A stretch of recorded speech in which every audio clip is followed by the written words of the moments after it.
गाड़ी चलाएं और उसमें ब्रेक ना हो तो क्या होगा? ब्रेक के बिना गाड़ी पर नियंत्रण नहीं होगा। तो जैसे गाड़ी के लिए ब्रेक जरूरी है, जीवन की गाड़ी को आगे बढ़ाने के लिए भी ब्रेक जरूरी है।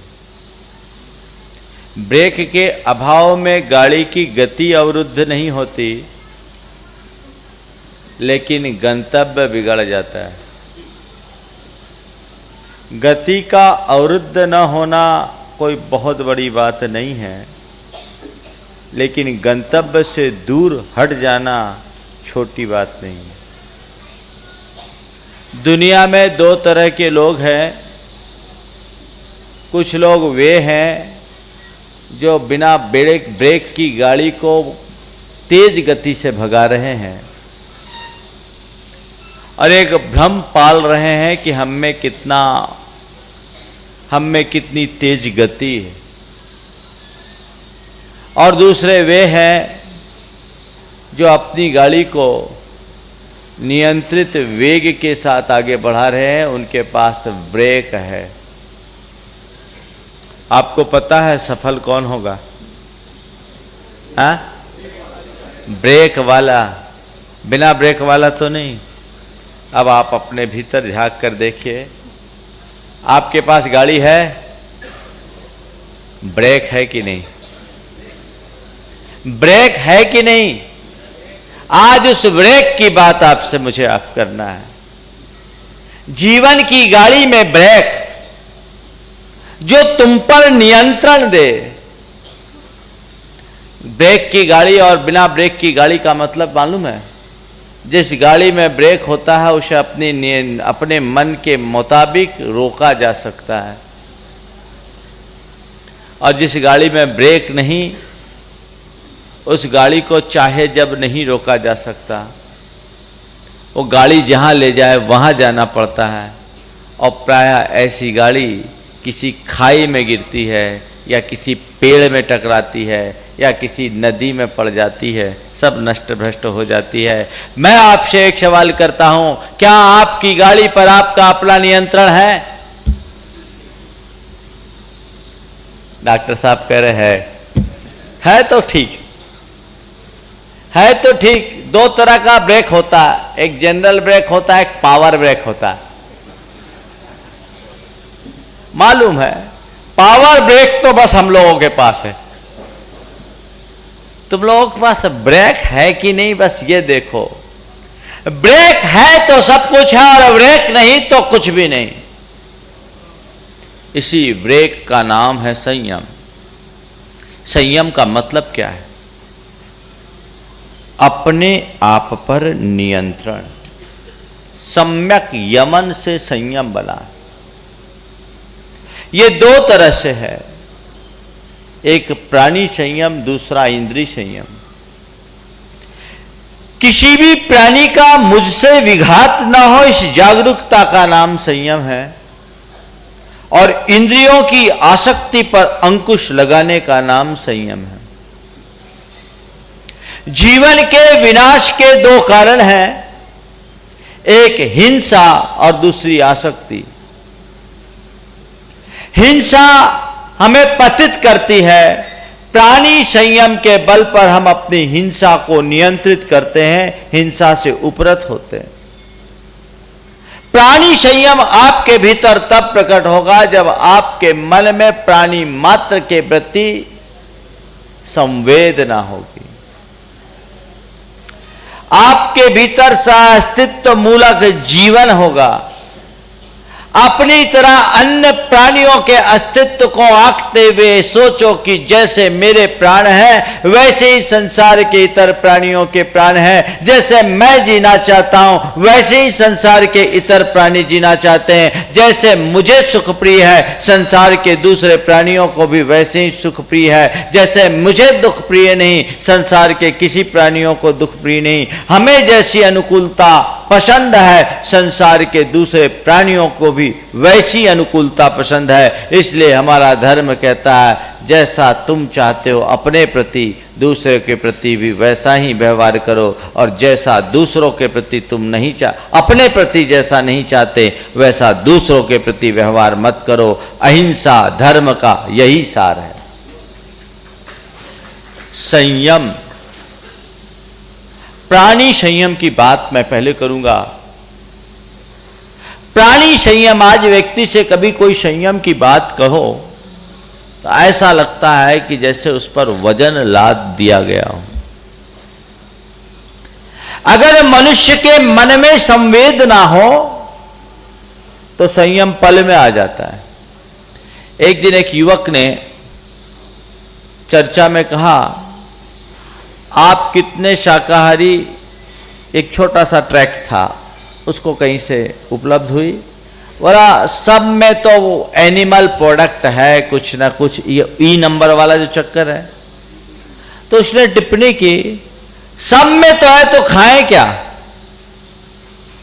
मैंने उससे कहा, अगर तेरे लिए केवल खाना ही इष्ट है तो कोई उपदेश नहीं, और तेरे दृष्टि में तेरे और तेरे जैसे अन्य प्राणियों के प्राण बचाना इष्ट है तो क्या तू भूखे रह करके भी अपनी जिंदगी जी सकता है। ये तो बहुत थोड़ी चीज है। हम लोग के पास खाने की चीजों की कमी नहीं है, प्रश्न संवेदना का है। तुम जो भोग कर रहे हो, जिन चीजों का उपभोग कर रहे हो, वो यदि किसी हिंसा के मूल्य पर उत्पन्न हो रही है तो उसका भागीदार कौन। तुम्हारे मन में हिंसा से भय तब तक नहीं होगा जब तक तुम अपने समान अन्य प्राणियों के प्राणों को महत्व देना शुरू नहीं करोगे। भगवान महावीर कहते, आया तुला पयाशु, हर प्राणी को अपने आत्मा के समान जानो। तो कोई एक इंद्री से लेकर के पंचेंद्रिय तक किसी भी प्राणी का मुझसे विघात न हो, यही उत्तम संयम है प्राणी संयम के अंतर्गत। भगवान ने संयम का उपदेश हम सबको दिया। मुनिराज संयम के प्रतिमूर्ति होते हैं। तुम आज संयम के धर्म के दिन कम से कम स्थूल संयम तो अंगीकार करो। ये तय करो कि अपने खान पान आचार विचार व्यवहार में कम से कम किसी भी त्रस जीव का संकल्प पूर्वक विघात नहीं होने देंगे। इतना संयम रखने को राजी हैं? तय करो। आजकल लोगों की सुबह से शाम तक की जो चर्या होती है उसमें किसी न किसी प्रकार का असंयम या हिंसा दिखाई पड़ती है। सुबह से असंयम या हिंसा दिखाई पड़ती है। सुबह उठे आप अगर अपनी शेविंग कर रहे हैं तो उसकी क्रीम में भी कहीं ना कहीं हिंसा है। आप पेस्ट करते हो तो उसमें भी हिंसा का समाहार दिखाई पड़ता है। आप स्नान करने को साबुन लगाते हो उसमें भी हिंसा दिखाई पड़ती है। और कभी कभी सिल्क के कपड़े पहनते हो तो उसमें भी हिंसा दिखाई पड़ती है। सुबह की शुरुआत जिस मनुष्य की हिंसा से होगी उस व्यक्ति के जीवन में शांति की प्रतिष्ठा कैसे हो सकती। संयम धर्म के दिन ये तय करने का संकल्प करो कि मैं ऐसे किसी भी उत्पाद को स्वीकार नहीं करूंगा जो जीव हिंसा के बल पर प्रकट होते, जिसमें किंचित भी जीव हिंसा है। सबके सब्स्टिट्यूट है। आजकल हर्बल प्रोडक्ट है, चाहे आपकी शेविंग क्रीम की बात हो, चाहे आपके शैम्पू की बात हो, चाहे साबुन की बात हो, चाहे पेस्ट की बात हो। आजकल तो पातंजलि फार्मेसी ने जो फार्मेसी है, दिव्य पातंजलि पीठ जो है रामदेव बाबा की, उनने एक बहुत अच्छा क्रांतिकारी काम किया कि हम सबको हिंसा से बचने का उपाय बता दिया। उनके सारे प्रोडक्ट हिंसा रहित प्रोडक्ट हैं। कुछ चीज़ों में शहद का समावेश वो करते हैं चूँकि उनके यहाँ शहद स्वीकार्य है, उसको छोड़कर आप बाकी सब चीज़ें ले सकते हैं। आप कोलगेट मुंह में डालते हैं जिसमें हड्डी का चूरा है, उसकी जगह दंत कांति का प्रयोग करें। दांतों में कांति भी आएगी और शांति भी आएगी। ये बहुत स्थूल चीज मैं आपसे कह रहा हूं, ये तो केवल उदाहरण है। ये उदाहरण है। आपके मन में ये भाव आए कि मेरी किसी प्रवृत्ति में किसी जीव का विघात नहीं होना चाहिए, इस जागरूकता का नाम ही संयम है। ध्यान रखना, नियम लेने का नाम संयम नहीं है। भगवान महावीर से गौतम स्वामी ने प्रश्न किया, हे भगवान, आप ऐसा कुछ उपाय बताएं जिसमें कि प्रवृत्ति करते हुए भी पाप से बचा जा सके। प्रवृत्ति करते हुए भी पाप से कैसे बचे, उपाय बताए। और इन्होंने अपने प्रश्न को एक गाथा के माध्यम से भगवान के चरणों में निवेदित करते हुए पूछा, भगवान, कदम चरे कदम चिट्ठे, कदम आसे कदम सये, कदम भाष्य ज भुंजे ज एवं पावम न बझई। हे भगवान, हम कैसे चले, कैसे चेष्टा करें, कैसे सोए, कैसे बैठे, कैसे उठे, कैसे खाए, कैसे पिए, कैसे बोले, जिससे पापा से बचा जा सके। कुल मिलाकर हम कैसी प्रवृत्ति करें जिससे पाप से बचा जा सके। बहुत विस्तृत उत्तर की अपेक्षा रही होगी, क्योंकि इस एक प्रश्न में संपूर्ण जीवन दर्शन का सार समाहित है। पर भगवान ने कोई खास उत्तर नहीं दिया। उत्तर क्या दिया? प्रश्न को ही संशोधित कर दिया, उत्तर हो गया। उन्होंने कहा, गौतम, पाप से बचने का एक बहुत छोटा सा सूत्र है। तुम पूछते हो कदम चरे, जदम चरे, जदम चिट्ठे, जदमासे, जदम सये, जदम भाष्य ज भुंजे ज एवं पावम न बजई। गौतम, पाप से बचना चाहते हो तो यत्न पूर्वक चर्या करो, यत्न पूर्वक चेष्टा करो, यत्न पूर्वक बैठो, यत्न पूर्वक सो, यत्न पूर्वक बोलो और यत्न पूर्वक खाओ, तो तुम पाप से बच जाओगे। भगवान ने ये नहीं कहा कि पाप से बचना चाहते हो तो घर बार छोड़कर वन में चले जाओ। भगवान ने यह भी नहीं कहा कि पाप से बचना चाहते हो तो मेरी नाम की माला फेरना शुरू कर दो। भगवान ने यह भी नहीं कहा कि पाप से बचना चाहते हो तो हाथ पर हाथ धरकर बैठ जाओ। भगवान ने तो हमें खुली आज़ादी दी और कहा, जो करना है सो करो, पर यत्न से करो। इस 2.5 अक्षर के यत्न शब्द में संपूर्ण जीवन दर्शन का सार समाहित है। यत्न का मतलब होश, यत्न का मतलब जागरूकता, यत्न का मतलब सावधानी। अगर तुम्हारी कोई भी प्रवृत्ति तुम करो, तुम्हें खुली छूट है, जो करना चाहो सो करो। व्यापार करो, धंधा करो, खाओ पियो, मौज मनाओ, कहीं नहीं रोक रहे। कई लोग बोलते हैं महाराज धर्म में आते हैं तो धर्म में तो सब एक ही बात कहा जाता है, ये छोड़ो, ये छोड़ो, ये छोड़ो। भगवान कह रहे कुछ नहीं छोड़ना, जो जी में आए सब करो, खुली छूट। जो भी तुम्हारे जी में आए सब करो, लेकिन क्या करो? यत्न से करो, होश में करो। बढ़िया गाड़ी हो, मर्सिडीज 1 करोड़ की गाड़ी, आजकल तो 4-4, 5-5 करोड़ की गाड़ियां आ गई, और ड्राइवर अगर पिया हुआ हो, क्या होगा? भगवान कहते तुम कोई भी गाड़ी चलाओ। आजकल तो अच्छी गाड़ी के लिए अच्छी सड़क की अनिवार्यता है। लोक में जितनी अच्छी गाड़ियां हैं उनके लायक सड़क होनी चाहिए। भगवान कहते तुम जो गाड़ी लाओ सब मोक्ष मार्ग में दौड़ जाएगी, कितनी भी हाई क्वालिटी की हो या कितनी भी कमजोर, मोक्ष मार्ग में सब गाड़ी दौड़ सकती है। गाड़ी कोई भी हो, ड्राइवर होश में होना चाहिए। ड्राइवर होश में हो। और एक बात बताऊं, मोक्ष मार्ग में सेल्फ ड्राइविंग चलती है। सेल्फ ड्राइविंग है, कोई दूसरा ड्राइवर नहीं है। तुम्हें अपनी गाड़ी को खुद अपने हाथों से चलाकर मुक्तिपुरी तक लेके जाना है। अपने आप चलाओ। कब चलाओगे? जब नशे में होगे तब, या होश में रहोगे तब? होश में रहो, जागरूकता से रहो, सावधानी से रहो। यानी तुम्हारे अंदर हर प्रवृत्ति इसमें इस बात का ख्याल रहना चाहिए कि मेरी इस प्रवृत्ति में किसी जीव की हिंसा तो नहीं हो रही, मेरी इस प्रवृत्ति में किसी का विघात तो नहीं हो रहा है, मेरी इस प्रवृत्ति में किसी के प्राणों पर प्रहार तो नहीं हो रहा है, मेरी इस प्रवृत्ति में किसी के मन को आघात तो नहीं पहुंच रहा है, मेरी इस प्रवृत्ति से किसी का दिल आहत तो नहीं हो रहा है। इतनी सावधानी रखते हो? है? दुकान में जब ग्राहक रहता है ना तो बहुत ख्याल रहता है। जब ग्राहक दुकान में रहता है कैसा डील करते हो? बहुत कुशलता से, कहीं ये ग्राहक बिदक न जाए, होता है। तो ग्राहक को डील करने में आप बहुत अच्छे से चौकन्ने रहते हो। जीवन व्यवहार में क्या करते हो?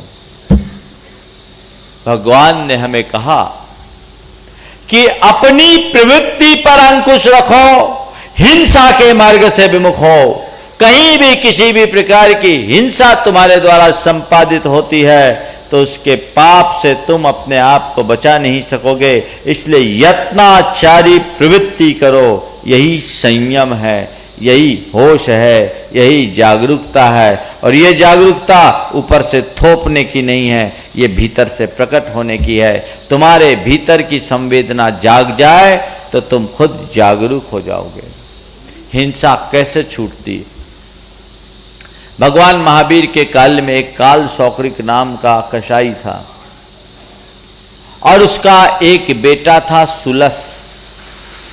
काल सौक्रिक कसाई प्रतिदिन 500 भैंसों का वध किया करता था, लेकिन उसका पुत्र सुलस उतना ही दयालु था। काल सौक्रिक अलग अलग तरीके से अपने बेटे को हिंसा का दर्शन शास्त्र पढ़ाता, अपने कुल परंपरा की दुहाई देता कि किसी भी प्रकार से ये इस बात को स्वीकारे, लेकिन जितना जितना वो हिंसा की बात करता, सुलस के भीतर दया की भावना उतनी ही तीव्र होते जाती। पता नहीं कौवे के घर में ये हंस कैसे पैदा हो गया। काल सौक्रिक अपने बेटे को समझाते समझाते थक कर मर गया, लेकिन सुलस तस से मस नहीं हुआ। काल सौक्रिक के मृत्यु के उपरांत उसके सारे परिजन एकत्रित हुए और सुलस से कहे कि तुम्हें और दिन जो कुछ करना है सो करना, पर आज अपने कुल की परंपरा का निर्वाह करने के लिए तुम्हें एक भैंसे का वध तो करना ही पड़ेगा। सुलस ने साफ इंकार कर दिया। परिवार वालों ने कहा कि अगर ऐसा नहीं करोगे तो तुम्हारे पिता की आत्मा को शांति नहीं मिलेगी, ये आज तुम्हें हत्या तो करनी पड़ेगी। और यह कह करके काल सुलस की ओर एक तलवार पकड़ाई गई। सुलस एक तरफ अपने परिजनों को देख रहा था, दूसरी ओर सामने बंधे हुए भैंसे की आंख को देख रहा था, जो कातर भाव से कुछ निवेदन कर रही थी। काल सुलस ने अपने हाथ में तलवार को पकड़ते हुए कहा कि यदि कुल की परंपरा का निर्वाह करने के लिए और पिता की आत्मा की शांति के लिए आप सबके कथनानुसार तलवार उठाना ही जरूरी है, तो लो मैं तलवार उठाता हूं। और ऐसा कहकर भैंसे की जगह अपने पांव पर तलवार का प्रहार करने को उद्यत हो गया। लपक कर लोगों ने उसके हाथ पकड़ा। और ये क्या, थोड़ी सी चूक होती तो जिंदगी भर के लिए अपंग हो जाते, तुम ये क्या कर रहे हो? तलवार तो भैंसे पर चलाना था। उसने कहा भाइयों, मुझ में और भैंसे में क्या अंतर है? जैसे मेरे प्राण हैं वैसे इस भैंसे में प्राण है। बस मुझ में और इसमें अंतर केवल इतना है कि हम अपनी पीड़ा को अपनी जबान से व्यक्त कर देते, ये व्यक्त नहीं कर सकते। ये बेजुबान है पर बेजान तो नहीं। मैं अपने आप पर तलवार चला सकता हूं पर इन पर प्रहार नहीं। ये है संवेदना। तुम्हारे मन में जीव दया का भाव प्रगाढ़ होगा तो तुम तत्क्षण संयम को स्वीकार कर लोगे। जीवों के प्रति संवेदना जगे बिना जीव दया का भाव आविर्भूत नहीं होता, और जीव दया के भाव के आविर्भाव के बिना प्राणी संयम कभी पल नहीं सकता। देखो संवेदना कैसी होती है। एक दिन एक छोटा सा बच्चा मुझसे पूछा, महाराज जी आलू क्यों नहीं खाना चाहिए? कहते हैं अपने यहां आलू खाने की परंपरा नहीं है, आजकल खाने लगे लोग। छोटा सा बच्चा था, 10 साल का बच्चा।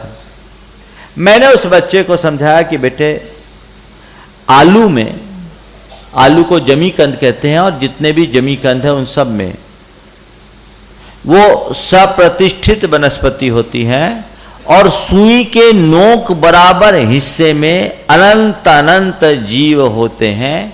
हम लोगों को भक्षण करना है, उसके बिना तो कुछ चल नहीं सकता, लेकिन ऐसे वनस्पति का सेवन मत करो जिसमें फायदा कम है नुकसान ज्यादा, उसमें जीव हिंसा ज्यादा होती है, इसलिए हम लोगों को आलू नहीं खाना चाहिए। बोले महाराज केवल आलू में कि सब में? मैंने कहा कोई भी जमीकंद है उसमें हिंसा होती है। बोला महाराज जी आज के बाद हम कोई जमीकंद नहीं खाएंगे। सुनो आगे की बात। उसकी मम्मी वहीं खड़ी, पिता वहीं खड़ा। बोला बेटा तू ये क्या कर रहा है, अभी से ऐसा नियम नहीं लो। उसने कहा मम्मी जिस कार्य में हिंसा है उसे छोड़ने में देर क्यों, मैं नहीं खाऊंगा तो नहीं खाऊंगा। संवेदना, एक छोटे से बच्चे के हृदय में संवेदना जागृत होती है तो वो संयम को अंगीकार कर लेता है, लेकिन बाल पकने के बाद भी जिसके अंदर संयम का मनोभाव न जागे उसका तो भगवान ही जाने कब जगेगा।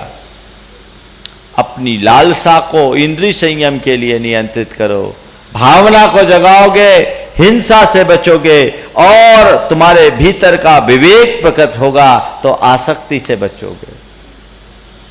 अपने जीवन में इसकी तरफ ध्यान जाना चाहिए।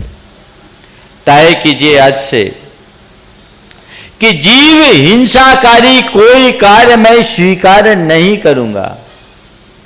जैन परंपरा में प्राणी हिंसा से बचने के लिए हमें कुछ निर्देश दिए गए अष्टमूल गुण के रूप में, जिसमें मद्य मांस मधु का त्याग, पंच उदंबर फलों का त्याग, रात्रि भोजन का त्याग, पानी छानने का नियम, जीव दया का पालन और पंच परमेष्टि का स्मरण बताया।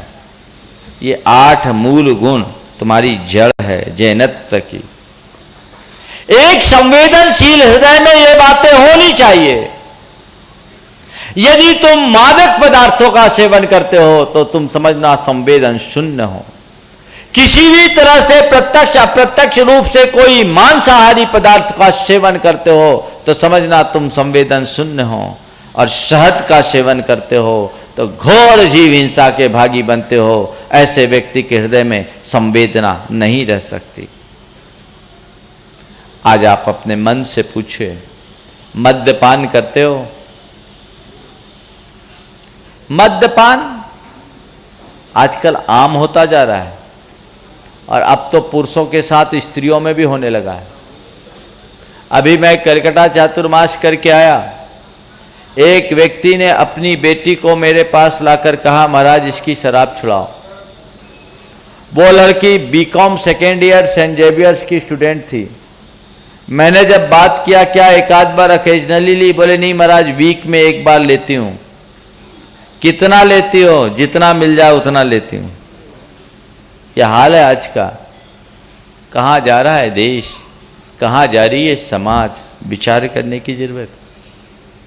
जो जीवन को कलंकित कर दे, जो जीवन को पतित कर दे, जो जीवन को विकृत कर दे, ऐसे चीजों का सेवन और संयम धर्म का उपदेश क्या दूं? संयम धर्म के उपदेश के दिन तो मुझे आपको रत्नत्रय धारण करने का उपदेश देना चाहिए था। मुनि आरिका बनने की प्रेरणा देनी चाहिए थी। पर युग की विडंबना है, आपसे शराब छुड़वाने के लिए कहना पड़ रहा है। उस लड़की को समझाने में मुझे आधा घंटा देना पड़ा। मैंने उसके बाप से कहा इसकी पढ़ाई छुड़ा दो, जब तक ये संगति रहेगी ये सुधर नहीं पाएगी, ऐसी पढ़ाई से कोई मतलब नहीं। ये आज का समय, कोई भी मादक पदार्थ नहीं। इस शिविर में बैठे कितने लोग हैं जो गुटखा मसाला खाते होंगे? खाते हो? हाँ, कितने लोग हैं जिनके गुटखा मसाला खाते? आगे थोड़ा हाथ उठाना। अभी 10 दिन के लिए नहीं, परमानेंट। बहुत सुधरे हुए लोग हैं यहां तो, सब अच्छे। हाँ, वो तो आखिरी में। ठीक है, सुन के प्रसन्नता, मुझे लग रहा है कि ठीक है, हम पत्थर में पानी नहीं डाल रहे, मिट्टी में पानी डाल रहे हैं, थोड़ी भींग रही। समझ में आ रहा है कि ये मिट्टी पे सिंचन है, पत्थर पे नहीं, कुछ तो फर्क है। तय कीजिए, मैं ऐसे किसी भी वस्तु का सेवन नहीं करूंगा जिसमें जीव हिंसा है, मद्यपान और नशा में स्व की हिंसा है। कैंसर का कारण है। लेकिन लोग होते हैं जो इनके आदी हो जाते हैं ना, छोड़ते नहीं। एक बार एक ने कहा कि महाराज जी इनका गुटखा छुड़वा दो। पत्नी ने पति की ओर इशारा करते हुए कहा कि महाराज इनका गुटखा छुड़वा दो। उसने कहा महाराज इसको छोड़ सकता हूं, गुटखा नहीं छोड़ सकता। बलिहारी, इसको छोड़ सकता हूं, बीबी को छोड़ने को तैयार, और गुटखा नहीं छोड़ सकते। उनमें से एक जे भी है। अब तो सुधर गए, अब सुधर गए। हाँ, क्या बोल रहे महाराज? रिमांड पर लेना, छोड़ दे। आपको क्या बताऊं, संयोगतः 2 महीने बाद उस व्यक्ति को कैंसर डिटेक्ट हो गया। 2 महीने बाद वो व्यक्ति सीधे आया और सीधे आकर मुझसे कहा कि महाराज आज से गुटखा छोड़ रहा हूं, आपकी बात पहले मान ली होती तो शायद ये नहीं होता। बच्चों, एक बात बोलूं, गुरुओं की बात की कभी उपेक्षा मत करना। उनके द्वारा तुम्हारे लिए कहा गया एक एक वाक्य तुम्हारे हित के लिए ऐसा समझना। अभी क्या नाम है उनका, मानिक चंद जी पाटोदी का लड़का, लोहारदा वाले का, नरेंद्र नाम है, क्या नाम है, नरेंद्र पाटोदी है। नेमावर की स्थापना में उनका बहुत बड़ा योगदान, उनके पिताजी वहां के फाउंडर अध्यक्ष थे। वो नरेंद्र आए, उनको कैंसर का ऑपरेशन हुआ, पूरा मुंह ऐसे था। तो उन्होंने कहा कि महाराज जी 1997 में गुरुदेव ने मुझसे गुटखा छोड़ने के लिए कहा था, मैंने नहीं छोड़ा और 2002 में मुझे कैंसर हो गया।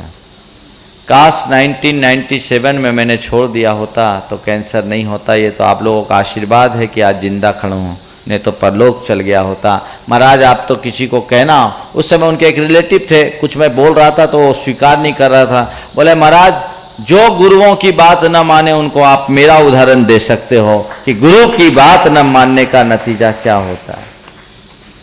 छोड़ने की भावना मन में होनी चाहिए, अंदर से तुम्हारी आसक्ति खत्म होनी चाहिए, तब तुम्हारे जीवन का मजा है।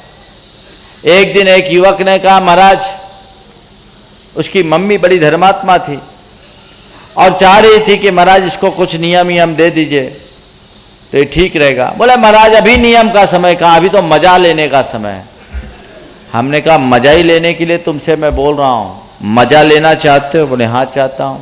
तो तुम्हारी मजा तुम्हारी सजा न बन जाए, नियम में बंधो। महाराज नियम में बंधे तो मजा क्या? हमने कहा अच्छा एक बात बताओ, क्रिकेट खेलते हो? बोले खेलता हूं। हमने क्रिकेट के सारे रूल हटा दे तो कोई मजा बचेगा? क्रिकेट खेलते हो, उसमें क्रीज होती है, एम्पायर होता है, रेफरी होता है, बाउंड्री होती है, उसके सारे रूल्स होते हैं। अगर उन सारे रूल्स को हटा दे तो कोई मजा आएगा? बोलो, आपसे पूछ रहा हूं, मजा आएगा? बोले नहीं महाराज मजा नहीं आएगा। हम बोले एक क्रिकेट जैसे खेल में उसके सारे रूल्स को हटा दो तो मजा खत्म हो जाता है, तो जीवन के रूल्स को हटाओगे जीवन का मजा खत्म हो जाएगा। प्रसिद्ध समाज शास्त्री बिल्डूरा ने बहुत सार्थक बात लिखी कि some rules are necessary for the game of life. Some rules are necessary for the game of life. जीवन के इस क्रीड़ा में कुछ नियम चाहिए। खेल का मजा भी तभी है, तो मजा लो और जीवन के आंतरिक स्वरूप को समझ लोगे तो तुम्हें मजा ही मजा आएगा। मैं आपसे पूछता हूं, मैं नियमों के बंधन में बंधा हूं, मैं मजे में हूं कि उन्मुक्त जीवन जीने वाले आप? बताओ। क्या बोल रहे हो? पक्के में? तो फिर मेरी तरह नियम लेने के मैं पीछे क्यों हो रहे हो? चेहरा बुझाए बुझाए से रह रहे हो। अरे नियम का जब मजा है तो नियमों में निष्ठावान बनो, तब तुम्हारा कल्याण होगा। अन्यथा केवल बातें बातें और बातें हैं। संवेदना जागृत कीजिए। मद्य का त्याग, मांस का त्याग। आज मांसाहार प्रत्यक्ष रूप से तो जैन समाज में करने वाले शायद ही कोई एक आध अभागा होगा। कुछ है, डॉक्टर साहब बोल रहे हैं, हाँ 5 to 10%। हाँ होने लगे हैं कुछ लोग, तो ये भटके हुए लोग हैं। पर मैं आपसे कह रहा हूं उनको भी हम रास्ते पे लाए, उनको समझाएं। आज तो ये विडंबना है कि जो गैर जैन हैं वे तो शाकाहार की ओर आकृष्ट हो रहे हैं, और ये तथाकथित जैनी लोग जो अपने आप को ज़्यादा संभ्रांत मानते हैं पथभ्रष्ट हो रहे हैं। संवेदन शून्यता का ये एक विकृत उदाहरण है। पर अप्रत्यक्ष रूप से भी आपके घर में जो नॉनवेज आ गया उसकी तरफ आपने कभी विचार किया? आपके घर में क्रॉकरी होती है, किसकी? बोन चाइना की। सुना है कभी? किसकी होती बोन चाइना? हड्डी। मालूम है ना? किसके किसके घर में बोन चाइना की नहीं है? थोड़ा हाथ उठाना। नहीं है वो हाथ उठाओ। 40% के यहाँ नहीं है, बल्कि 40 नहीं 30% क्या नहीं है, 70% क्या है। अपने घर में हड्डी रखे हो? सुनो ध्यान से, खुसर पुसर मत करो। आज तो सबको रिमांड पे लेने का मन बना के आया हूं। हड्डी घर में, हड्डी को कितना विकृत तत्व माना जाता है मालूम? वास्तु शास्त्र के अनुसार कहा है कि किसी के घर के 10 हाथ नीचे तक हड्डी हो तो शल्य होता है, घर को अशांत मानता बनाता है, तो उस हड्डी को खोद कर बाहर निकालो। मुनि महाराज स्नान व्रत के धारी यदि उनसे किसी हड्डी का स्पर्श हो जाता है तो उन्हें दंड स्नान का एक प्रायश्चित बताया और उसमें एक उपवास करना पड़ता है। हड्डी इतनी अपवित्र है, और धन्य हो आप जो उसी हड्डी में खा रहे हो। हमको तो ऐसा लगता है कि आज के लोग पाषाण युग से भी पीछे चले गए। पाषाण युग में तो पत्थर और मिट्टी के बर्तनों में लोग खाते थे, अब हड्डी में खा रहे हो। तुम्हें वैभव दिखाना है तो सोने चांदी के बर्तन का दिखाओ ना। इन ठीकरों में क्या पड़ा हुआ है जिसमें हिंसा है? फैशन और आधुनिकता के नाम पर हिंसा तुम्हारे लिए बहुत नुकसानदेह होगी। यदि तुम्हारे मन में मेरी बातों से कुछ लग रहा है तो घर जाते ही उनको निकाल कर कूड़ेदान में डाल देना, चाहे वो 25,000 के हों चाहे 50,000 के। उनकी कीमत मत देखना, जिंदगी की कीमत उससे कुछ ज्यादा है, इसे कभी मत भूलना। खाने पीने में अन्य भी ऐसी अनेक चीजें हैं। मुझे बताया, मैं तो चाहूंगा आज डॉक्टर साहब को थोड़ा समय दूं रात्रि में, आप उनसे सुनो। ये डॉक्टर साहब जैन जगत की एक हस्ती है और पूरे विश्व भर में अहिंसा और शाकाहार के प्रचार में अपना बहुत बड़ा योगदान देते हैं। ये तो संयोगतः अपनी भावनावश अपने व्यस्ततम समय से दोनों पति पत्नी समय निकालकर इस शिविर में आए हैं। इनका लाभ भी आप लोगों को उठाना चाहिए। ये ऐसे शख्स हैं कि जिनको लोग बुला बुला करके भी नहीं बुला पाते, लेकिन ये इनका लाभ लीजिए। आपको बहुत सारी जानकारियाँ ये देंगे और मैं उन विषयों में ज़्यादा समय न लगाकर आपसे केवल इतना ही कहना चाहता हूँ कि ऐसे चीज़ों से बचो जिनमें परोक्ष रूप से हिंसा है। जैसे आइसक्रीम खाते हो आप लोग, ग्रीन सिंबल भी लगा हुआ है तो भी नॉन वेज है। हाँ, ग्रीन सिंबल होने के बाद भी नॉन वेज है। एक ई नंबर का फंडा है, महाराज जी के पास है, उसकी पुस्तक है ना, वो सबको आज प्रतिक्रमण आज या कल उपलब्ध कराई जाए। आप देख ले कि जिनमें ई नंबर में पशु उत्पाद दिख रहा है उन चीज को छुए नहीं, खाने योग्य नहीं है। आइसक्रीम के बारे में बताया कि उसमें तो पशुओं के अखाद्य अंग जैसे सींग, कान, पूंछ जैसे पदार्थों को उबालकर एक लसलसा पदार्थ बनाया जाता है और वो आइसक्रीम में मिलाते हैं, जो इस आइसक्रीम को स्पॉन्जी बनाता है। और भी बहुत सारी चीजें हैं। बच्चे आजकल की पंगतों में आप लोग भोजन करने जाते हैं, मुझे जानकारी मिली अजीनोमोटो नाम का एक केमिकल मिलाया जाता है, खासकर चने आदि को खस्ता बनाने के लिए। हाँ, चाइनीज फूड में डालते हैं। ये अजीनोमोटो क्या है पता है आपको? हड्डी का चूरा। आप कहीं खाने जाते हो उस समय आपके मन में कुछ विचार होता है कि जो मैं खा रहा हूं सही है नहीं, और आपको क्या, आप तो कैटरिंग वाले को सीधे दे दिए। वो कैटरिंग वाले को तो आपके जायके से मतलब है, जितना अच्छा जायका देगा उसकी उतनी प्रसिद्धि होगी, और जितनी प्रसिद्धि होगी उतना उसकी कमाई होगी। उसको धर्म कर्म से कोई मतलब नहीं, पर इसके भागीदार तो आप बन रहे हो। बच्चे, आप नॉन वेज होटलों में आजकल शादी विवाह 5 स्टार होटलों में होने लगी, जिसका किचन ज्वाइंट होता है। वेज नॉन वेज एक साथ बनते हैं। ये एकदम जाहिर है कि जिसका किचन ज्वाइंट है वहां खाने वाला शुद्ध शाकाहारी हो ही नहीं सकता। अनदेखा सच, वो भी शायद यहां उपलब्ध होगी, सबको उपलब्ध कराना चाहिए। एक व्यक्ति जो कभी किसी होटल का मैनेजर रहा और बाद में अपनी वेदना और व्यथा को उसने लिखा कि 3 स्टार 5 स्टार होटलों में कैसे वेज नॉन वेज एक होते हैं। आप खून और मांस के सेवन करते, खाना बंद करें, और यदि नहीं हो सकता तो एक अभियान चलाए। डॉक्टर साहब को मैं कहूंगा कि इसको गति दें। अभियान ऐसा चलाए कि देश भर के जितने भी शाकाहारी नॉन वेज होटल में जाए और जैसे पूछे कि किचन एक है क्या, बोलेगा एक है, हम खाना नहीं खाएंगे, हम कुछ नहीं खाएंगे, नोटिस लिख करके जाए वहां।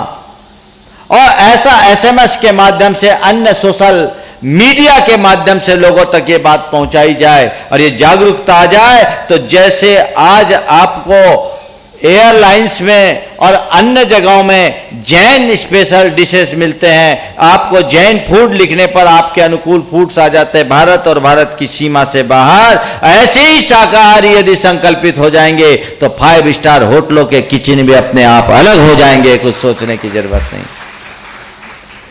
संयम, आपको अपने स्टेटस के लिए और अन्य चीजों के लिए 5 स्टार होटल में जाते हो, मुझे उससे कोई गुरेज नहीं, कोई परहेज नहीं, लेकिन कम से कम अपने धर्म की बलि तो मत चढ़ने दो। ऐसी जगह शादी विवाह मत करो, ऐसी जगह अपने मीटिंग्स मत करो, ऐसी जगह अपने प्रोग्राम्स मत करो, तब आपको मजा आएगा।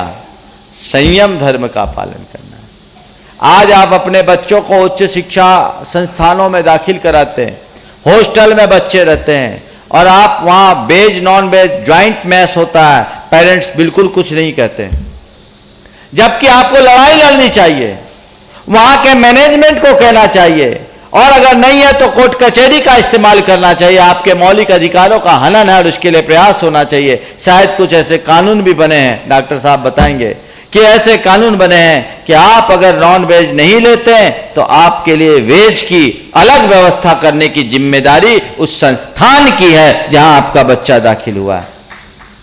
आप लोग क्या कहते हैं, एडजस्टमेंट कर लेते हैं। अपने बच्चे से कहते तू मत खाना, ठीक वो नहीं खाएगा, वो वेज खा रहा, बगल वाला नॉन वेज खा रहा है, रोज रोज देखेगा, उसकी ग्लानि खत्म हो जाएगी, और जब ग्लानि खत्म हो जाएगी तो खाने में संकोच कहाँ रह पाएगा। अंकुश ऐसे शिक्षा संस्थानों में भेजे नहीं। मुझे बैनाला जी ने बताया था कि उनके भाई और बेटे रुड़की से IIT किए और रात्रि में भोजन नहीं किए, और वहां रात उनके पीछे वहां के हॉस्टल का नियम बदला। दृढ़ता होनी चाहिए, आपके अंदर की दृढ़ता होगी, संयम स्वयं पल जाएगा आपकी प्रायोरिटी में क्या है। तो मध्य मांस और मधु का त्याग, रात्रि भोजन का त्याग। रात्रि भोजन क्यों छुड़वाते हैं, बोलो? जीव हिंसा। हम जैनी इसलिए रात में नहीं खाते हैं, ये नहीं, जीव हिंसा से बचने के लिए रात में नहीं खाते। रात में व्यक्ति, हम देखते अभी आप इत्मीनान से बैठे, रात में कीड़े आते कि नहीं आते, मच्छर आते कि नहीं आते, खाते क्यों? सूर्य के प्रकाश में केवल प्रकाश ही नहीं होता, प्रासुकता भी होती है। उसमें रहने वाले अल्ट्रावायलेट रेज और इंफ्रारेड के कारण सूक्ष्म जीवों की उत्पत्ति नहीं होती, और जो पहले से उत्पन्न होते वो यहां वहां छिप जाते हैं। रात्रि होते ही उनका संचार प्रारंभ हो जाता, नए जीवों की उत्पत्ति होती है। आप रात में कुछ खा रहे हो, पी रहे हो, तो उसका उनका आपके भोजन में समाविष्ट होने की पूर्ण संभावना रहती है। और ऐसी स्थिति में आप हिंसा से बच नहीं सकते। इसलिए रात्रि भोजन का त्याग करो यदि जीव हिंसा के पाप से बचना है तो। सन 1995 की बात है, हम लोग भोपाल में थे, वहां एक शिविर लगा, 3000 शिविरार्थी थे, और उसमें 5 सेक्शन नॉन जैनों के थे, जिसमें 5 साल से लेकर के 20 साल तक के बच्चे थे, जैन स्कूल के बच्चे थे। उस शिविर के समापन के बाद एक महेंद्र चौधरी है जो उस समय आकाशवाणी में डायरेक्टर थे, उनके साथ एक सज्जन आए, वो चार्टर्ड अकाउंटेंट थे, मिस्टर दीक्षित। बोले महाराज जी इनकी सुनिए। तो क्या हुआ? महाराज ये कह रहे हैं कि तुम्हारे शिविर ने तो हमारा खाना मुश्किल कर दिया। बोले क्या हो गया? उनकी 5 वर्ष की बच्ची उस शिविर में शामिल हुई थी, और जब उन्हें रात्रि भोजन के दोष को, एक दीक्षित ब्राह्मण, उसकी 5 वर्ष की बच्ची शिविर में शामिल हुई, और रात्रि भोजन के से हिंसा होती है बात उसने समझी, उस दिन से उसने रात्रि भोजन छोड़ दिया। सुनो आगे की बात। रात्रि भोजन उसने छोड़ा, ब्राह्मण परिवार था, रात में भोजन होता था, उसके पिताजी रात में खाए। पापा आप रात में क्यों खाते हो? रात में खाने से जीव हिंसा होती है, रात्रि भोजन करना पाप है। 1 दिन 2 दिन 3 दिन किया, 1 हफ्ता में उनके पिताजी के खटिया खड़ी कर दी। वो आए, बोले महाराज आज से मैं भी रात्रि भोजन छोड़ रहा हूं। 5 साल की अबोध बच्ची के मन में भी संवेदना जागती है तो सब छोड़ देता है। आप लोग कोई त्याग नहीं। रात्रि भोजन 1-2 लोग तो 10 लक्षण में भी नहीं छोड़ते। कल मुझसे कहा स्वयं सेवकों ने कि महाराज 20 पंथी के धर्म भोजनालय में रात में एक आदमी समोसा उड़ा रहा था, और उसके हाथ में बैग भी था शिविर का। जो भी आदमी है अगर इस सभा में सच्चा आदमी तो उठ के खड़े हो जाओ, खड़े हो जा। आप थे, इधर आओ, हंसो नहीं, सामने आओ। कोई मजबूरी थी क्या? तो अरे यार तुम उल्टा कर दिए। तुमने खाया था क्या कल होटल? जाओ वहां वापस, रॉन्ग नंबर लग गया। हमने क्या बोला? ये कह रहे मैं छोड़ने आया। अब ये कैसी लालसा? संयम की बात कहें, अभी अष्टमी को लोग पर्वत की वंदना करने गए। मुझे जलगांव की कुछ महिलाओं ने बताया कि महाराज वहां एक युवक को पारसनाथ टोंक से नीचे उतरते हुए 20 साल का युवक था, सिगरेट पीते हुए देखे। सम्मेद शिखर की वंदना के लिए आया हूं। क्या संयम, पुण्य कमाओगे कि पाप, इस असाधना का क्या प्रतिफल मिलेगा। केवल जैन कुल में जन्म लेने से कल्याण नहीं होगा, कल्याण तब होगा जब जैनत्व को अपने जीवन में प्रतिष्ठित करोगे। जागो जागो जागो, खूब पाप में मग्न हो चुके अपने आप को मोड़ो। रात्रि भोजन क्या है? हिंसा, इससे बचो। जीव दया का भाव अपने अंदर बलवान बनाओ, प्रगाढ़ बनाओ। जैन शास्त्रों में रात्रि भोजन को तो केवल आसक्ति और हिंसा का कारण करके बताकर पाप बताया, पर अजैन ग्रंथों में तो इसे और ज्यादा खतरनाक बताया। मार्कंडेय पुराण में लिखा है कि अस्तंगते दीवानाथे आपो रुधिर मुच्यते अन्नम मांस समम प्रोक्तम मार्कंडेय महर्षिना। दीवानाथ यानी सूर्य के अस्त हो जाने पर आपो जल रुधिर यानी खून की तरह और अन्न मांस के समान मार्कंडेय ऋषि ने कहा। महाभारत में कारिका आती है, नरकद्वारानि चत्वारि प्रथमम रात्रि भोजनम। नरक के 4 दरवाजे हैं, उसमें पहला रात्रि भोजन है। नरकद्वारानि चत्वारि प्रथमम रात्रि भोजनम पर स्त्री गमनम चैव संधानानंत कायिके नोदकम अपि पातव्यम रात्रो अत्र युधिष्ठिरः तपस्विनाम विशेषेण ग्रहीणाम च विवेकिना ये रात्रो सर्वदा हारम परित्यजन्ति स्वमेधस तेषां पक्षोपवासस्य फलम मासेन जायते। कि नरक के 4 दरवाजे हैं, उसमें पहला रात्रि भोजन, दूसरा पर स्त्री लंपटता, तीसरा अचार मुरब्बा खाना और चौथा अनंत कायिक का सेवन। यह महाभारत के वचन। और कहा कि युधिष्ठिर रात्रि में तो जल भी नहीं पीना, तपस्वियों को बिल्कुल नहीं और विवेकी गृहस्थों को भी, जो रात में चारों प्रकार के आहार का त्याग कर देते हैं, उनको 1 महीने में 1 पखवाड़े के उपवास का फल मिलता है। आप लोग हैं इसके लिए तैयार? शिविर में रात्रि भोजन का त्याग है। उसके बाद देखो हमारे पास, बताऊं, यहां सब में सीसी कैमरा लगा हुआ है और आज मेरे पास रिपोर्ट आई, हमारे गुप्तचर भी सब तरफ फैले हैं। मैं नोटिस में नहीं लेना चाहता, पर महाराज कह रहे हैं कि थोड़ा कह ही देना चाहिए। आपके 5-7 शिविरार्थी बड़े सम्माननीय हैं, जो यहां 16 का भोजन करते हैं और कैंटीन में चाय पीते हैं। आप लोगों ने देखा होगा। कई ऐसे भी शिविरार्थी हैं जो खैनी खाते हैं, गुटखा मसाला खाते हैं। अगर इतने पाप में लिप्तता है तो शिविर में क्यों आए? और शिविर में आए और इतना भी पाप नहीं छोड़ पाए तो तुम्हारा भगवान भी भला नहीं कर सकेगा। सुधरो, आसक्ति छोड़ो, अपने संकल्प को दृढ़ बनाओ। संकल्प की शक्ति के आगे कुछ भी कारण बाधक नहीं बनते। कहां जा रहे हो? ये आत्मवंचना। तुमने शिविर का फॉर्म भरा, तुमने संकल्प लिया कि मैं ये कार्य नहीं करूंगा और वही कार्य कर रहे हो, तो तुम्हारा यहां आना केवल ढोंग है, ढकोसला है, व्यर्थ में तुम यहां आए।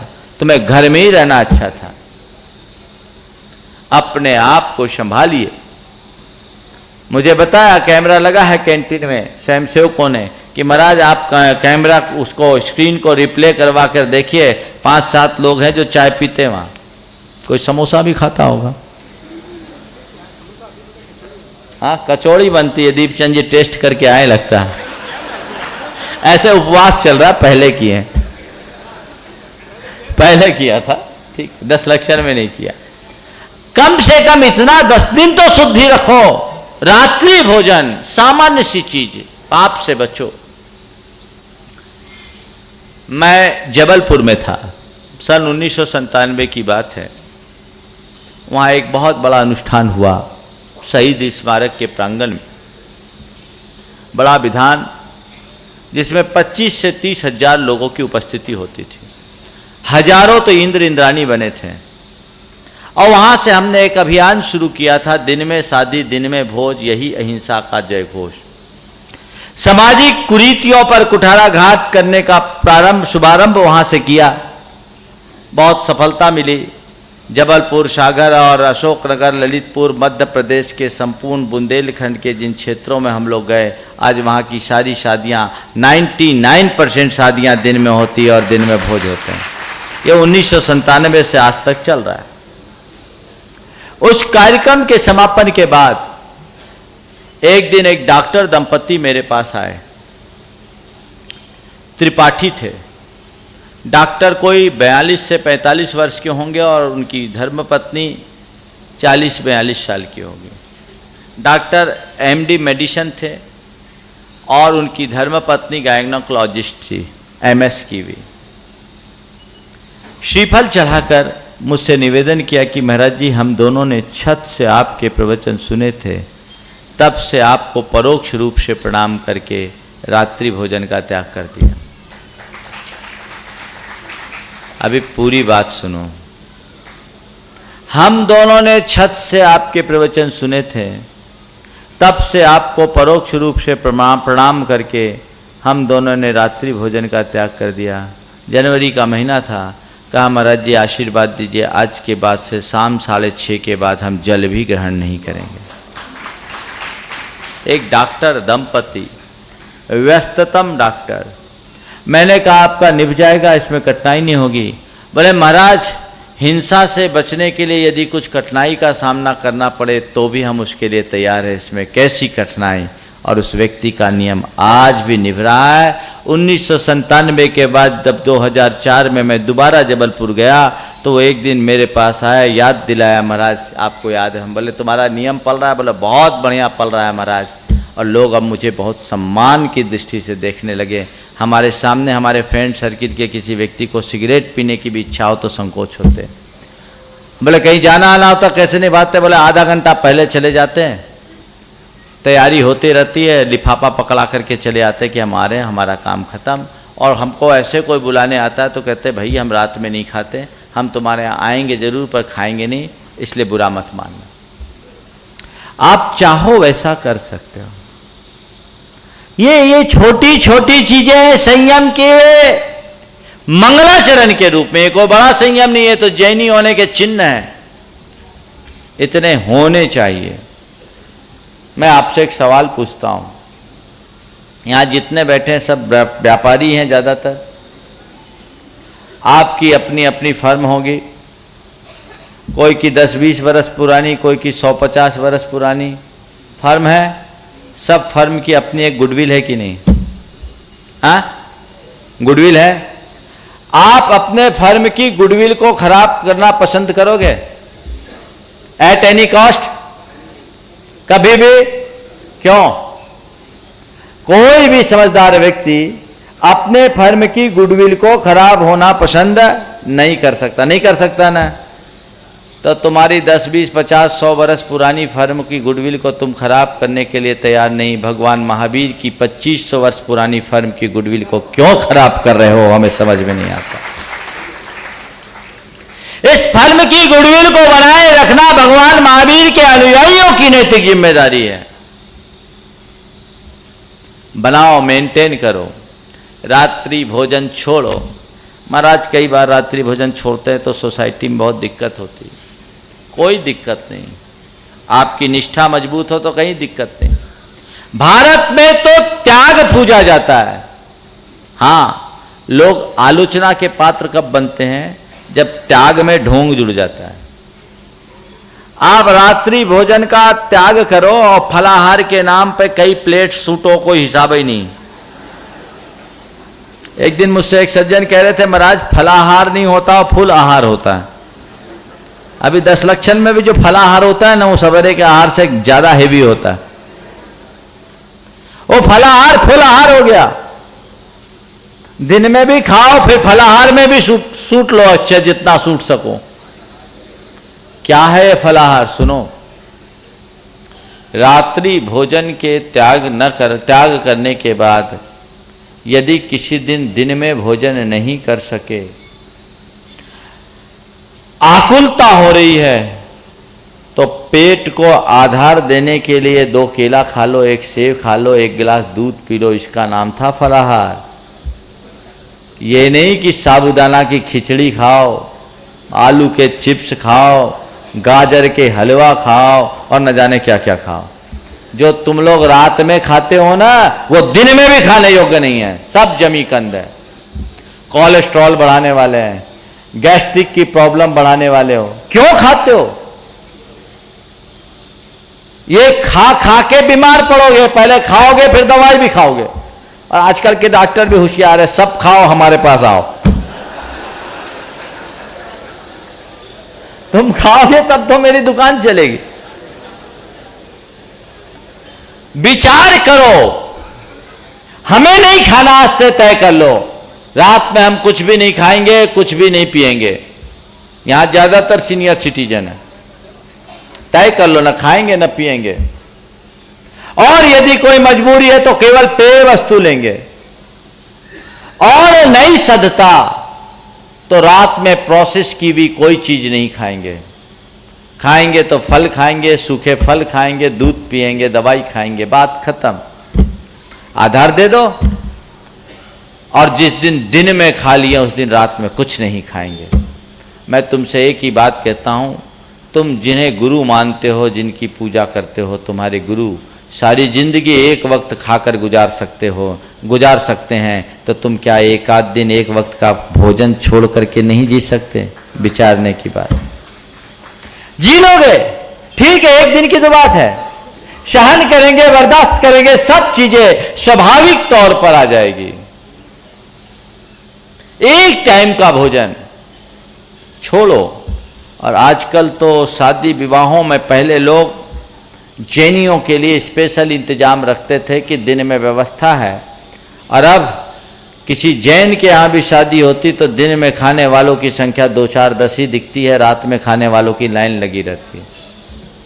अब एक सज्जन ने कहा कि एक अग्रवाल भाई ने अपने यहाँ जैनियों के लिए दिन में व्यवस्था की, और उसमें जो हमारे 4-5 जैन बंधु गए, वो बोले महाराज बहुत शर्मिंदगी महसूस हुई। वहाँ उन्होंने 150 आदमी का इंतजाम किया था, पहुँचे हम केवल 4-5 थे दिन में खाने वालों की। जब जैनी कहते हैं हमारा चलता है, ऐसा कहकर धर्म को ही चलता कह देते। कैसे निभाओगे तुम? काश तुम्हें जैन धर्म की महिमा मालूम होती। मुझे डॉक्टर साहब ने एक बहुत अच्छी बात ला कर दी थी, मैं उसका उल्लेख करना चाहता हूं। जॉर्ज बर्नार्ड शॉ का नाम आपने सुना होगा। आयरलैंड के प्रख्यात विद्वान, दार्शनिक, चिंतक। उन्हें जब जैन धर्म के बारे में जानकारी मिली, वो जैन धर्म से बेहद प्रभावित हुए। आयरिश व्यक्ति होने के बाद जॉर्ज बर्नार्ड शॉ विश्व के एक महान स्तंभ के रूप में स्थापित व्यक्ति।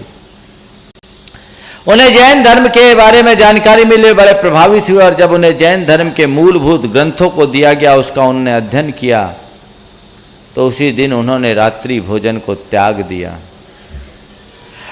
रात्रि भोजन को त्याग दिया, और ये लिखा अपनी आत्मकथा में, जो आयरिश भाषा में लिखी, उसके अनुवाद अंग्रेजी में भी हुआ। उन्होंने लिखा, if there is rebirth I wish to reborn in the Jain religion. यदि कहीं पुनर्जन्म है तो मैं जैन धर्म में जन्म लेना चाहूंगा। एक आयरिश विद्वान जो रात्रि भोजन का त्यागी होता है, वहां जन्म लेकर बर्फीले प्रदेश में वो रात्रि भोजन का त्याग करता है, और लानत है तुमको जो जैन कुल में जन्म लेने के बाद भी इसको छोड़ नहीं पाते। धिक्कार की बात है, इससे बड़ी और बात क्या होगी? विचारो, चेतो, जागो, अपनी आसक्ति को छोड़ो। ये सब प्राणी संयम की बात है। अभी इंद्रिय संयम की तो बात ही नहीं की, 3:45 बज गए। विचारने की जरूरत है। ये हमारी अपनी पहचान है, इस पहचान को कहीं से खंडित ना होने दें, तभी हमारे जीवन का कल्याण होगा। पंचेंद्रिय के विषयों की आसक्ति मनुष्य को मूढ़ बनाती है। मैंने आपसे कहा हिंसा और आसक्ति यही हमारे दुर्गति का कारण है। इस आसक्ति को विवेक से दूर किया जा सकता है। अपने भीतर विवेक का भाव जगाओ, नित्य प्रति विचार करो कि इन पंच इंद्रियों के विषयों का मैंने कितने काल से सेवन किया है, लेकिन आज तक परिणाम क्या निकला? कुछ भी नहीं निकला। विषयासक्ति से आज तक कभी किसी को तृप्ति नहीं मिली। ये तो मृगमरीच का है जिसमें इंसान भटकते ही जाता है। इस आसक्ति के ऊपर विरक्ति के संस्कार को जमाओगे, तुम्हारा जीवन धन्य हो जाएगा। लेकिन ये विरक्ति तभी प्रकट होगी जब तुम्हारा विवेक जागृत होगा। विवेक जागृत होने का मतलब केवल इतना ही है, अपने स्वरूप की पहचान होना, अपने कर्तव्य का भान होना, अपनी आत्मा का ज्ञान होना। ये तुम्हारे भीतर घटित हो गया, निश्चित तुम्हारे जीवन में संयम का वह परम तत्व प्रकट होगा। जीवन में वो संयम आना चाहिए। संयम सेल्फ कंट्रोल का नाम है, जो बाहर से इंद्रिय संयम और भीतर, बाहर से प्राणी संयम और इंद्रिय संयम भीतर से है। अपने मन पर अंकुश लगाओ, सारा काम हो जाएगा। बिना दिमाग के काम करोगे तो गड़बड़ हो जाएगा। लेकिन आजकल ऐसे ही होता है। एक डॉक्टर ने एक आदमी के ब्रेन का ऑपरेशन किया, सारा ऑपरेशन सक्सेस हो गया। ऑपरेशन कंप्लीट करने के बाद में डॉक्टर को याद आया कि ब्रेन रखना ही भूल गया। पूरा ऑपरेशन कर दिया, सोचा ब्रेन रखना ही भूल गया। तो पेशेंट से बोला, भैया बहुत बड़ी गलती होगी, एक बार री ऑपरेशन करते हैं, तुम्हारा ब्रेन बाहर रह गया। बोले चिंता मत करो। बोले क्यों? बोला I am government servant and permanent, मेरा काम बिना ब्रेन के भी चल जाएगा। आ गई समझ में? ऐसे काम चलाओगे तो बंटाधार हो जाएगा। अपने जीवन को ऐसे ही आगे बढ़ाएं और अपने कल्याण के मार्ग में लगे। इसी शुभ भाव के साथ मैं अभी अपनी वाणी को विराम दे रहा हूँ। आज आप सब लोग वंदना के लिए जाएंगे। सुगंध दशमी की बड़े अनुशासन के साथ जाएंगे, पंक्तिबद्ध जाएंगे। ऐसा लगे कि ये 1500-2000 शिवरार्थी जा रहे हैं, कोई भीड़ नहीं जा रही है। ये आप सबकी जिम्मेदारी है, ताकि आनंद आए और आपके संस्कार लोगों को देखने में